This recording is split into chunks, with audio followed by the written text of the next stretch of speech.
सबको जय मसीह की। परमेश्वर सभी को आशीष करें। परमेश्वर के अनुग्रह, परमेश्वर की दया हर के ऊपर बनी रहे। आमीन। आइए हम कुछ वचन को देखेंगे बाइबल से उपवास के बारे में। उपवास क्या है? मत्ती नया नियम मत्ती 6 अध्याय का 16 वचन से हम पढ़ रहे हैं। क्या लिखा है? जब तुम उपवास करो तो कपटियों के समान तुम्हारे मुंह पर उदासी न छाई रहे। फर्स्ट नंबर, कपटियों के समान तुम्हारे मुंह पर उदासी न छाई रहे। हर एक के जीवन में कपटियों के समान, अन्य जातियों के समान मुंह पर उदासी न छाई रहे, क्योंकि वह अपना मुंह बनाए रहते हैं ताकि लोग उन्हें उपवासी जाने। मैं तुमसे सच कहता हूँ कि वह अपना प्रतिफल पा चुके हैं। लोग समझते हैं आज मैं उपवास, किसी को पूछो तो बोलेंगे आज मैं उपवास हूँ, आज मैं उपवास हूँ, मेरा उपवास है, आज मेरा उपवास है। लोग क्या करते हैं? ढिढोरा पीटते हैं। लेकिन पुराने नियम में भी लोग उपवास रहते थे, तो उनका उपवास कई प्रकार के होते थे। यीशु मसीह का जो हमने नियम पढ़ रहे हैं, यीशु मसीह ने जो आज्ञा दी हमको, यीशु मसीह जब स्वर्ग में जाने लगे तब चेलों को कहा, जाओ लोगों को शुभ समाचार दो, मैं मुर्दों में से जी उठा हूँ, मौत पे जय पा लिया हूँ, और जो विश्वास करे उसे बपतिस्मा देना। और यीशु मसीह ने कहा, मैंने तुम्हें जो बातें बताई है, आज्ञा दी है, वो मानना सिखाना। यीशु मसीह ने जो आज्ञा दी है वो मानना सिखाना। चाहे उपवास के बारे में हो, चाहे विश्वास के बारे में हो, चाहे पवित्रता के बारे में, हर एक चीज के बारे में जो यीशु मसीह ने कहा वो मानना सिखाना। यीशु मसीह ने कहा, तुम्हारे शरीर का दिया तुम्हारी आँख है। यदि तुम्हारी आँख तुम्हें ठोकर खिलाए तो उस स्वभाव को निकाल के फेंक दो, आंखें नहीं, उसके स्वभाव को निकाल के फेंक दो। यदि तुम्हारा हाथ तुम्हें ठोकर खिलाए तो इस स्वभाव को, हाथ को नहीं, स्वभाव को निकाल के फेंक दो। आपका मन अगर आपको ठोकर खिलाए उसको निकाल दो। आज हमारा जो उपवास है, हम उपवास करते हैं हमारा मन को कंट्रोल करने के लिए। हमारे शरीर के अंदर जो शरीर की लालसा उत्पन्न होती है, उस लालसा को कंट्रोल करने के लिए, हमें आत्मा में बढ़ने के लिए, परमेश्वर का राज्य आगे बढ़े करके, उसके लिए हम कलीसिया के लिए उपवास प्रार्थना करते हैं, ताकि कलीसिया में उन्नति हो, लोगों के भाई बहन के जीवन में उन्नति हो, परिवार में उन्नति हो।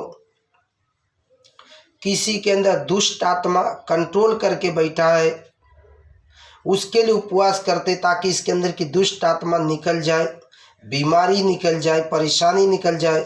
इसके लिए हम उपवास प्रार्थना करते हैं। यहाँ पे यीशु मसीह बोलते कपटियों के समान नहीं। आगे पढ़ता हूँ 17, परंतु जब तुम उपवास करो तो अपने सिर पर तेल मल और मुंह धो, ताकि लोग नहीं परंतु तेरा पिता जो गुप्त में तुझे उपवासी जाने। इस दशा में तेरा पिता जो गुप्त में दिखता है तुझे प्रतिफल देगा। प्रतिफल देगा। परमेश्वर जो गुप्त में है, दिखता है, तेरी मन को जानता है, मेरा बच्चा उपवास है, वो प्रतिफल देगा। जब आप उपवास करते हो तो प्रभु ने कहा है मुंह धो, क्योंकि पवित्र आत्मा आपके अंदर है, परमेश्वर ऑलरेडी आपके अंदर है। जिस दिन आप बपतिस्मा लिए, पवित्र आत्मा को आप पहन लिए, जिस दिन आपने इफिसियों 1:13 के अनुसार सत्य का शुभ समाचार सुनाया गया और उस पे जब आप विश्वास किए, आपकी आत्मा पे पवित्र आत्मा की छाप लग गई। आज लोग कैसा उपवास करते मालूम है? कुछ लोग सिखाते हैं, बहुत लोग उपवास कैसा करना चाहिए। यशाया 58 अध्याय का कुछ लोग कैसा मालूम है? कोई मूसा का उपवास करता है, कोई यीशु मसीह 40 दिन उपवास किए वो उपवास करता है, कोई दानियल का 21 दिन उपवास करता है, कोई एस्तर रानी 3 दिन का उपवास करता है। कई प्रकार का बाइबल के अंदर उपवास है। कौन सा उपवास करेंगे आप? कौन सा उपवास करेंगे? उपवास आइए देखते हैं यशाया 58 अध्याय का 3 वचन से। वह कहते हैं, क्या कारण है कि हमने तो उपवास रखा।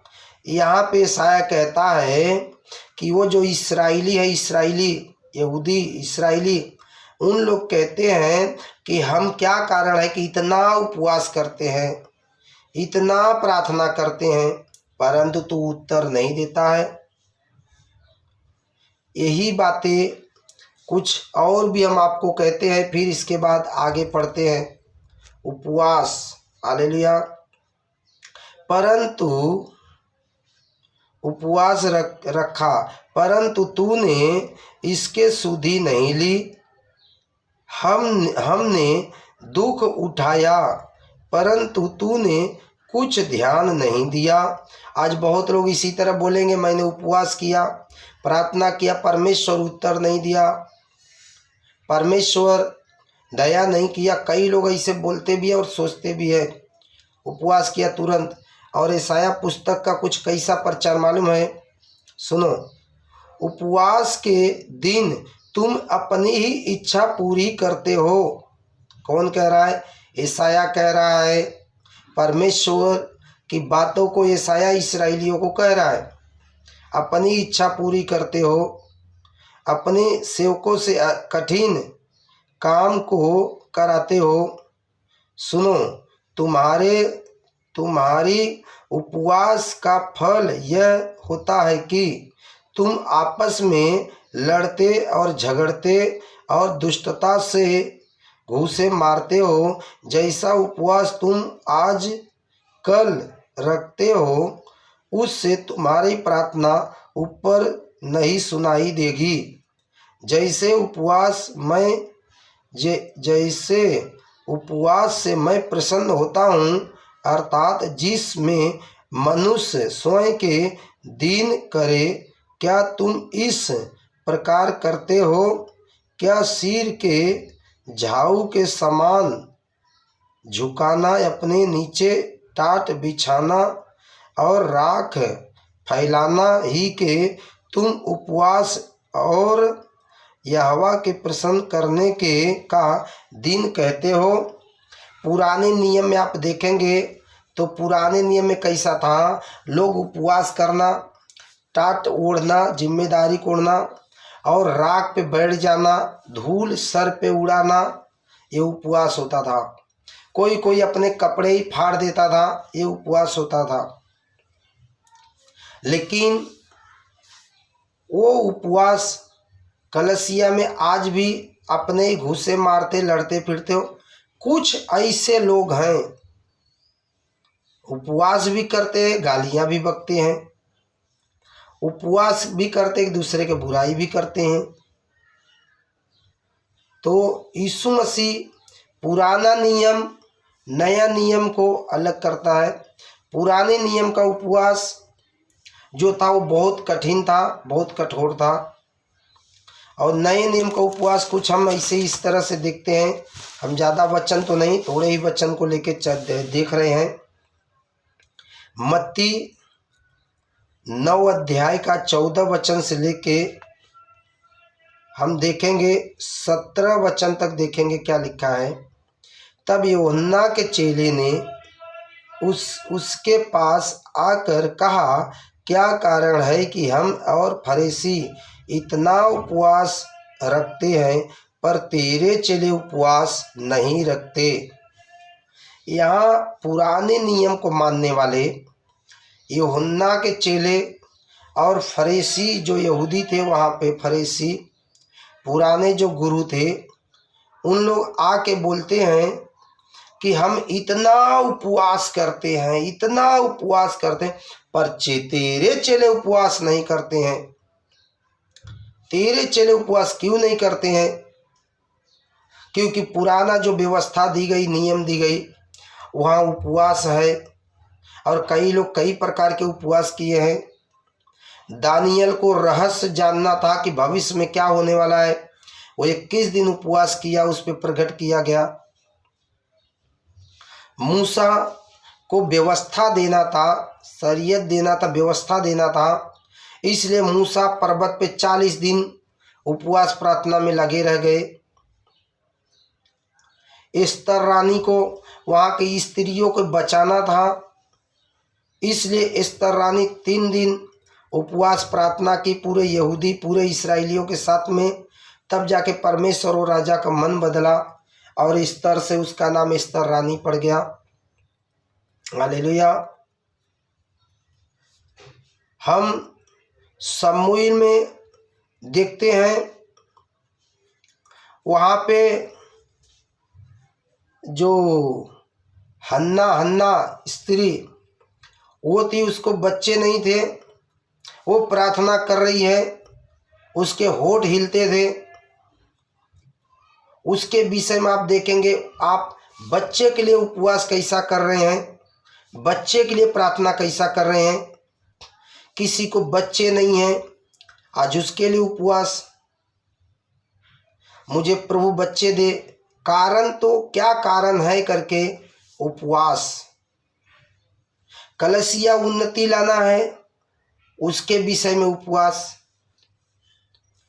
पूरे एरिया का अंधकार जो छा के रखा है पूरे एरिया के अंदर, उस अंधकार की शक्ति को तोड़ना है और प्रकाश पूरे एरिया के ऊपर उतरे, परमेश्वर की सामर्थ काम करे, पवित्र आत्मा का राज्य हो, यीशु का राज्य हो। उसके लिए उपवास कैसा करते हैं? या आपका परिवार नहीं बदल रहा है, परिवार के अंदर अंधकार की शक्तियाँ काम कर रही है, पाप की आत्मा काम कर रही है, बेविचार की आत्मा काम कर रही है, मूर्ति की आत्मा काम कर रही है, जादू टोने की आत्मा काम कर रही है, करनी बंधन की आत्मा काम कर रही है, उसके लिए उपवास। घर के अंदर कंगालपन है, आपको नौकरी नहीं मिल पा रही है, कहीं न कहीं रुकावटें है, उसके लिए उपवास। आप कौन सा उपवास करना चाहते हैं? कई प्रकार के बाइबल के अंदर उपवास है।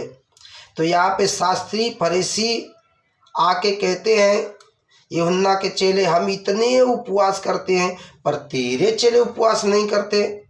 ये कब की बात है? जब यीशु मसीह चेले के साथ में थे।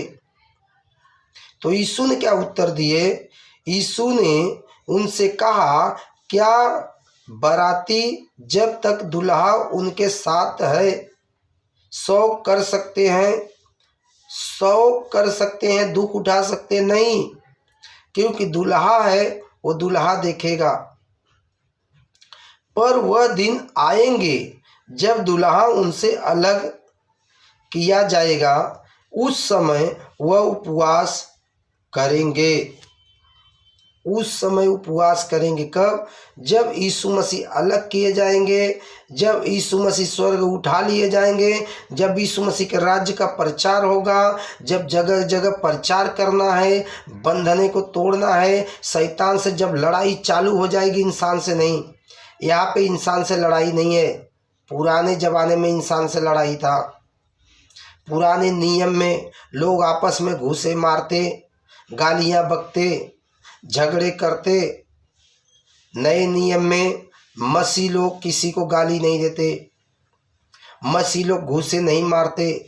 मसीह लोग उपवास प्रार्थना इसलिए करते हैं ताकि मनुष्य के अंदर से शैतान के बंधन टूट जाए, मौत जो कंट्रोल करके बैठा इंसान को, वो बंधन टूट जाए करके आज की उपवास है। यीशु मसीह के स्वर्ग उठा ले जाने के बाद, आगे पढ़ता हूँ, यीशु मसीह ने क्या कहा उसको सुनो। कोरे कपड़े का पैबंद पुराने वस्त्र पर कोई नहीं लगाता। कोरे कपड़ा, पुराने जमाने में कोरा कपड़ा था ही नहीं। पवित्र आत्मा उनके जीवन में नहीं था। पवित्र आत्मा कभी जब उतरता था फाड़ के रख देता था। आप देखो सिमसोन की गदहे के हड्डी से मारा 1000 लोग मर गए। दाऊद को देखो युद्ध में कैसा फाड़ के रख दिया। हालेलुया। साउल, पुराने नियम में साउल जब राजा हुआ, पवित्र आत्मा उस पे उतरा, कितने को मार के रख दिया। हालेलुया। सिमसोन के ऊपर पवित्र आत्मा उतरा, गेट को उखाड़ के ले जाके पहाड़ पे रख दिया। पवित्र आत्मा जब ऊपर उतरा सिमसोन पे, खंभे को खींच लिया, 3000 लोग मर गए। आप पुराने नियम का देखो, पवित्र आत्मा उतरा, फाड़ के रख दिया वहां पे इंसानों को। नए नियम का देखो, कोरे कपड़े का पैबंद पुराने वस्त्र पे मत लगाओ। तुम अपने आप को परखो कि तुम्हारे शरीर के अंदर कहीं अंधकार कंट्रोल तो नहीं कर रहा है, कहीं तुम्हारे मन को कंट्रोल करके पाप में तो नहीं गिराने पे है। ये हमारी लड़ाई है। तुम्हारी आंखों को कंट्रोल करके कहीं तुमको पाप में तो नहीं गिरा रहा है। तुम्हारे जुबान को कंट्रोल करके गाली झूठ निकलवा के तुमको पाप में तो नहीं गिरा रहा है।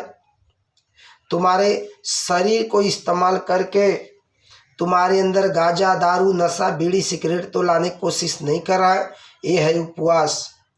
खुद को मारो, देह को मारो, बुरी लालसाओं को मारो, गंदी विचारों को मारो, गंदे सोच को मारो। ये है उपवास। तुम जो वस्त्र पहने हो वो है पवित्र आत्मा, वो है धार्मिकता, वो है धर्म का काम। जब उसको एक बार पहन लिए हो, इस वस्त्र को जो पवित्र आत्मा आप पहने हो उसको संभाल के रखो। वो पवित्र आत्मा आदम को पहनाया गया था। आदम पाप कर लिए और पवित्र आत्मा से जुदा हो गए, और आदम के पास जो वस्त्र था वो था मौत का वस्त्र। जितने पैदा हुए मरते गए। देख लो इतिहास पुराने नियम में, वहाँ पे खातना था। खातना वाले जो उपवास रखते हैं उनका देखो उपवास कैसा होता। खातना वाले जो खातना कराते हैं, खातना वाले का उपवास पुराना नियम यशाया 58 अध्याय 3 वचन से लेके पढ़ लो। वहाँ खातना वाले उपवास करते हैं। खातना वाले गर्दन भी काटते हैं, भले उपवास करेंगे, घूसे मारते हैं, गालियाँ भी बकते हैं मौका पाते ही, हरकतें भी करते मौका पाते ही। कौन सा उपवास करते वो लोग खातना वाले। लेकिन मसीह लोग, खातना वाले और मसीह लोग के उपवास में फ़र्क है, जमीन आसमान का फ़र्क है। वहाँ का उपवास आप करोगे तो पुराना नया वस्त्र पे पुराना वस्त्र मत पहनो। आप पवित्र आत्मा को पहन लिए हो तो पुराना स्वभाव को मत पहनो। ये है उपवास।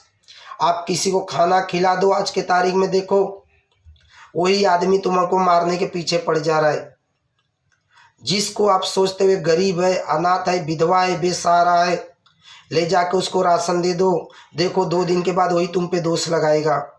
उसके दिमाग में गलत विचारें चलेगी।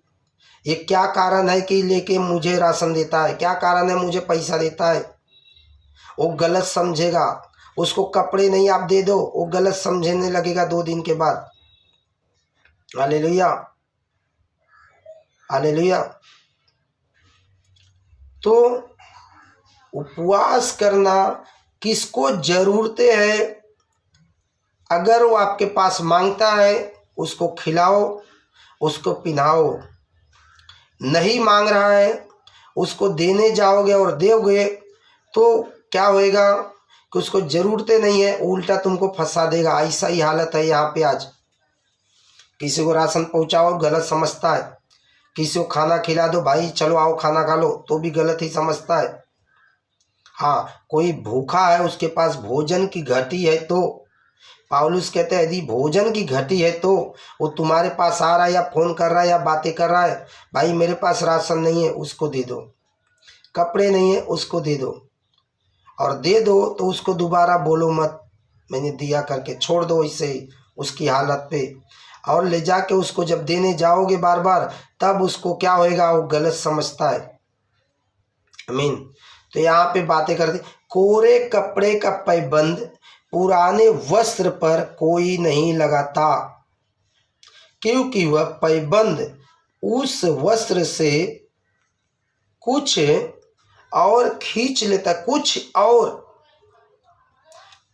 और पुराना कपड़ा आप पहनोगे और नया कपड़ा पहने हो, नया बोले तो आप पवित्र आत्मा को पहन चुके हो, बत्तीसवां ले चुके हो, यीशु के शिक्षा को मान चुके हो, अब इसके ऊपर पुराने चीज को लाओगे तो कुछ और बोलेगा तो साफ साफ नहीं, मौत को खींच के लाएगा, वो शैतान का स्वभाव को लाएगा। वो पुराना नए वस्त्र पे अगर पुराना को चाहोगे जोड़ना तो फिर तुम्हारे अंदर वो गंदगी आना चालू होएगा, फिर शरीर से बास आएगा। थोड़े दिन उपवास कितना भी करोगे तो भी हरकतें चालू रहेगी। इसलिए पुराना चीज को लेके वो बोलो मत इस तरह तुमको उपवास करना है, तुमको ज़रूरतें क्या है उसके लिए उपवास करो, ऐसा बताओ। तुमको ज़रूरतें कलसिया के लिए उपवास करना करो, तुमको ऐसा लगता कलसिया उन्नति करना उपवास करो, तुमको ऐसा लगता है पूरा एरिया के लोग जो जादू टोने करनी बंधन पाप में बुरे में फंसे हैं, मूर्ति पूजा में फंसे, वो उद्धार पाए करके उसके लिए प्रार्थना करो कि प्रभु इन पे दया कर, ये सच्चे ईश्वर को जानने पाए, इस तरह प्रार्थना करो। कोई बीमार है टीबी कैंसर डायबिटीज, उसके पास इलाज के लिए पैसा नहीं है, उसके लिए प्रार्थना करो ताकि प्रभु से बीमारी से छुटकारा दे। कोई नशा में फंसा हुआ है वो छूट नहीं पा रहा है, वो चाहता है छूटना, वो छूट नहीं पा रहा, उसके लिए उपवास करो, प्रभु वो भाई को नशे से छुड़ा दे, वो छोड़ना चाहता है, इसके लिए उपवास करो। तुम्हारा परिवार नहीं बदल रहा है, सच्चाई को नहीं जान रहा है, उसके लिए उपवास प्रार्थना करो ताकि उसके अंदर जो मौत काम कर रही है वो मौत उस शरीर से निकल जाए और उसके ऊपर कोरा कपड़ा का पैबंद लगा दो ताकि पुराना उसके शरीर से निकल जाए, नशे का स्वभाव निकल जाए, पुराना वस्त्र जितने गलत काम का है वो निकल जाए, कोरा कपड़ा उसके ऊपर लगा दो। आइए और हम देखेंगे, और वह अधिक फट जाता है, अधिक खींचेगा कुछ और खींच लेगा फिर वो फट जाएगा, वो जमेगा नहीं, जिंदगी बेकार हो जाएगी, पूरी मेहनत बेकार हो जाएगी। यीशु मसीह ने बोले थे कि एक स्त्री 3 पसेरी आटा लेती है और उसमें थोड़ा सा बासी आटा, जो खराब आटा जो बास मारता है, वो आटे को मिला दो, वो पूरा का पूरा आटा खराब हो जाएगा, पूरा का पूरा आटा खराब हो जाएगा। आपके जिंदगी नए को पहने हो, इसका मतलब है आप रात दिन उपवास करते हो, प्रार्थना भी करते हो, तो गड़बड़ी कहाँ पे है, उस गड़बड़ी के ऊपर ध्यान दो कि आखिर मेरे अंदर कमी क्या है। जो मैं उपवास भी करता हूँ, प्रार्थना करता हूँ शास्त्री फरीसी के जैसा, फिर भी मेरी प्रार्थना का उत्तर क्यों नहीं आ रहा है, क्यों मेरे अंदर कमी है, क्या कारण है कि मेरे अंदर कमी है, उसके बारे में आपको जानना बहुत ही जरूरी है। आमीन। 17 वचन पढ़ रहा हूँ, और लोग नया दाख रस पुराने मस्के में नहीं भरते, नया दाखरस पुराने मस्के में नहीं भरते। यदि नया दाखरस है तो पुराने स्वभाव में नहीं डालना है, जब तक वो 32वां नहीं लेगा, जब तक उसकी जिंदगी नया नहीं जन्म नए सिरे से नहीं जन्मेगा, तब तक उसके अंदर पुराना ही दाखरस काम करते रहेगी। लेकिन जब वो छोड़ना चाहेगा कि नहीं, मुझे पुराना मस्का नहीं चाहिए, मुझे पुराना स्वभाव नहीं चाहिए, इसमें बास आ रहा है, दुर्गंध आ रहा है, इसमें बेइज्जती है, इसमें इज्जत खराब हो रहा है, तब उसको नया दाखरस उसके अंदर डालो, ताकि मस्के और दाखरस दोनों बना रहे। पवित्र आत्मा और मनुष्य का शरीर दोनों पवित्रता में बना रहे। दिया जो होता है, प्रकाशित भाग पहले अध्याय में आप पढ़ेंगे तो दिया जो है, दीवट 20 वचन कुछ है शायद, दीवट, इंसान को दीवट कहा गया है। हम और आप दीवट हैं, दिया। अब इसके अंदर जो तेल है, जिस तरह यीशु मसीह ने सामरी स्त्री से कहा कि यदि तू परमेश्वर के वरदान को जानती और ये जानती कि जो तुझसे पानी मांग रहा है वो कौन है, तो उससे तू जीवन का जल मांगती और वो तुझे देता। वो जीवन का जल है पवित्र आत्मा, वो दीवट है मेरा शरीर, और तेल है वो पवित्र आत्मा जो तुम्हारे अंदर रहना चाहता है। इसको बोलते नया मस्का और नया दाखरस, नए सिरे से जन्म लेना, ये शरीर को नया बनाना, इसे पवित्रता में चलाना। इसके अंदर ना झूठ हो, ना झूरी हो, ना कलंक हो, ना कोई ऐसी वस्तु हो, न ठनठनाता हुआ पीतल हो, न झनझनाती हुई झांझ हो। इस शरीर के अंदर पवित्रता हो, तब पवित्र आत्मा जो आपको दिया गया है वो आपके अंदर काम करेगी और आपके अंदर प्रकाश होगा। फिर प्रभु यीशु मसीह ने कहा, कोई दिया जला के दी खाट के नीचे नहीं रखता, ना बर्तन से ढकता है, उसको दीवट पे इसीलिए रखता है कि आने जाने वाले को प्रकाश हो। जब आप पवित्र आत्मा नए दाखरस को पहन लिए, ले लिए, तो ये नया मस्का पहला बनना है आपको, उसके बाद नया दाखरस इसके अंदर भरना है, और फिर ये क्या होएगा, प्रकाश होएगा इसके अंदर। फिर लोग आपको पहचानेंगे, आप रास्ते चलोगे बोलेंगे देखो ये मसीह के लोग हैं, देखो इन लोग ने यीशु को मानता है। और जिसके अंदर दुष्ट आत्मा रहेगा वो कैसा बातें करेगा मालूम है, देखो ये पैसा लेके धर्म बदली किया, देखो इन लोग ये खाता वो खाता, कई प्रकार के लोग दोष लगाएंगे। क्यों? उसके माइंड को पुराना दाखरस भरा हुआ है। पुराना दाखरस जिसके अंदर रहेगा वो इस तरह बातें करेगा। नया दाखरस जिसके अंदर आ गया वो खुश हो जाएगा, मेरा नाम जीवन के पुस्तक पे, धन्यवाद। आगे पढ़ता हूँ।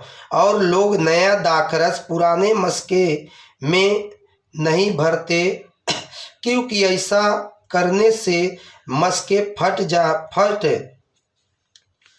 जाते हैं और दाखरस बह जाता है और मस्के फट जाता है। अगर ऐसा ही आप करते हो, आप बहुत उपवास प्रार्थना करोगे, परमेश्वर आपके अंदर वो सामर्थ्य प्रकाश डालेगा, परंतु इसमें टिकेगा नहीं, वो निकलते जाएगा, निकलते जाएगा। निकलेगा कैसा? परमेश्वर ने कहा था सांप को, उत्पत्ति 3 अध्याय आप पढ़ेंगे कुछ 14-15 वचन में, तो वहाँ पे लिखा हुआ है, परमेश्वर ने सांप को कहा था तू पेट के बल चलेगा और जीवन भर भूमि के मिट्टी को चाटता रहेगा। मनुष्य अच्छाई को मांगते रहेगा और चाल सही न होने की वजह से उसके अंदर जितनी अच्छाई वो प्राप्त करेगा उतने को तू चाटते जाएगा और मनुष्य फंसते जाएगा। और सांप जो है वो लपेटते जाएगा इंसान को, ऐसा लपेटते जाएगा, उसके माइंड को लपेटेगा, आंखों को लपेटेगा, जुबान को लपेटेगा, और लपेटते लपेटते कभी वो लालच लाएगा, कभी बुरी लालसा लाएगा, कभी जमीन जायदाद की ऐसी लालच लाएगा, आदमी फंसते जाएगा। ये है, अगर परमेश्वर आपको देता है तो भी वो बह जाएगा अंदर टिकेगा नहीं। इसलिए सबसे पहले अपने पूरे स्वभाव को पहचानो कि मेरे अंदर कौन सा स्वभाव काम कर रहा है। लोगों को खाना खिलाने से नहीं, कबूतर को दाना खिलाने से नहीं। संसार के लोग खिलाते हैं, दाना भी खिलाते हैं लोगों को भोजन में, हमसे ज़्यादा वो लोग धर्म के काम कर रहे हैं। धर्म के काम करने से नहीं, कर्म करो। कर्म, तुम्हारा कर्म सही हो, तुम्हारा स्वभाव सही हो और नया मस्का बन जाओ, नया दाखरस भरो, ताकि मस्के और दाखरस दोनों बने रहे। हमारा शरीर और परमेश्वर की सामर्थ इसमें बना रहे, ताकि मैं पवित्रता में रहूं और लोग मुझे देखें, वो उद्धार पाए। इसको बोलते नया मस्का, नया दाखरस। और मैं आगे पढ़ता हूँ। और दाखरस बह जाता है और मस्के नष्ट हो जाते हैं, परंतु नया दाखरस नए मस्के में भरते हैं और वह दोनों बचे रहते हैं। दोनों, ये दीवट, ये शरीर और परमेश्वर जितने भी अच्छाई डालते जाएगा वो इसमें बने रहेंगे, इसमें सामर्थ काम करते रहेंगे। उस पर ध्यान दो। आपका चाल कहाँ जा रही, ध्यान दो। आपके अंदर सोच क्या रही, उस पर ज़्यादा ध्यान दो। परमेश्वर अपना काम खुद करते जाएगा, केवल आपके चाल को आप परखते जाओ। इसलिए आप कौन सा उपवास कर रहे हो? मूसा का उपवास कर रहे हो, ईस्टर रानी का उपवास कर रहे हो, दानियल का उपवास कर रहे हो? हालेलुया। किसका उपवास कर रहे हो आप? यीशु मसीह के 40 दिन वाला उपवास कर रहे हो, या पौलुस जब पाप में था, जब परमेश्वर उसे बदला तो 3 दिन ना कुछ खाया ना पिया? कौन सा उपवास कर रहे हो? उपवास करो कि आपको करना क्या, किस काम के लिए उपवास करना है। देह को कंट्रोल करने के लिए उपवास करना है, प्रभु में उन्नति पाने के लिए, आगे बढ़ने के लिए उपवास करना है, और उपवास के साथ प्रार्थना भी करना है। हर एक को आप उपवास करते हो तो प्रार्थना भी करते रहो। आपका मन कहाँ जा रहा है? आपके पास मोबाइल है, मोबाइल में क्या देख रहे हो, कहाँ कहाँ उंगली लगा के टिक कर रहे हो, उसके ऊपर भी ध्यान दो, ताकि मस्के दाखरस दोनों बना रहे। आमीन। प्रभु आशीष करे। जो मेरे पास प्रभु ने बुद्धि दिया, समझ दिया, जो मैं समझ पाया हूँ वो मैं आपको समझाने की कोशिश कर रहा हूँ और खुद समझने की कोशिश किया। हालेलुया। तो जिसको जैसा समझ है वैसा वो सिखाता है।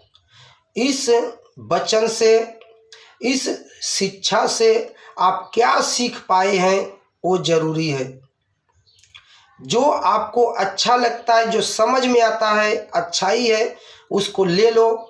जो समझ में नहीं आता है, जो बुराई है, ऐसा लगता है कि नहीं ये सही नहीं है, उसको छोड़ दो, ऐसा वचन में लिखा है। तो आपको कैसा चलना है, कैसा रहना है, कैसा उपवास करना आप करो। प्रभु आपको आशीष करे। कोई जबरदस्ती नहीं है, परमेश्वर सभी को आशीष करे। आमीन। हालेलुया। धन्यवाद करते पिता, सभी भाई बहन को आशीष कीजिए। जितने लोग इस वचन को सुनेंगे प्रभु, आपकी सामर्थ उनके अंदर काम करने पाए पिता, और पुराने स्वभाव को समझ पाए प्रभु, और नए दाखरस को भी समझ पाए प्रभु। आशीष कीजिए पिता परमेश्वर। आपका वचन हर एक के जीवन में काम करने पाए पिता। आपकी महिमा, आपकी प्रशंसा पिता यीशु के नाम से। आमीन। आमीन।